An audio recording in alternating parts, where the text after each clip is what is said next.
গত কয়েকদিন ধরে সোশ্যাল মিডিয়াতে এই ছবিটি অনেকেই দেখে থাকবেন।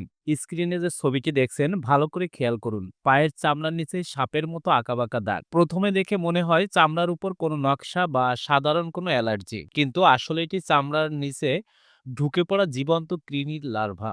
চিকিৎসা বিজ্ঞানের ভাষায় একে বলা হয় কিউটেনিয়াস লার্ভা মাইগ্রেন্স। এখন ভাবছেন এটা কিভাবে হয়? সমুদ্র সৈকতে ঘুরে বেড়ানো কুকুর বা বিড়ালের মলের সাথে এক ধরনের হুকওয়ার্ম বা কৃমির লার্ভা বালিতে মিশে থাকে। আমরা যখন খালি পায়ে ওই বালিতে হাঁটাহাঁটি করি, তখন এই অতি ক্ষুদ্র লার্ভাগুলো আমাদের ত্বকের ছিদ্র দিয়ে শরীরের ভিতরে ঢুকে পড়ে। মানুষের শরীরে এরা বড় হতে পারে না, তাই চামড়ার নিচ দিয়ে এরা এদিক সেদিক চলাফেরা করে, যাকে আমরা এই আঁকাবাঁকা দাগ হিসাবে দেখি। আর ফলে শুরু হয় তীব্র চুলকানি, যা রাতে ঘুমানোর সময় আরো অসহ্য হয়ে ওঠে। যদি ভ্রমণে গিয়ে বা ফিরে এসে পায়ে এমন কিছু দেখেন, ভুলেও খোঁচাখুচি করবেন না।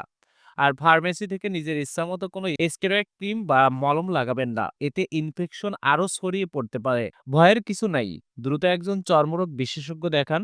সঠিক চিকিৎসার মাধ্যমে কয়েকদিনেই এই সমস্যা একদম গোড়া থেকে নির্মূল হয়ে যাবে এবং পায়ে কোনো দাগও থাকবে না। তাই সতর্কতা হিসাবে সমুদ্র সৈকতে হাঁটার সময় অবশ্যই জুতা বা স্যান্ডেল ব্যবহার করুন।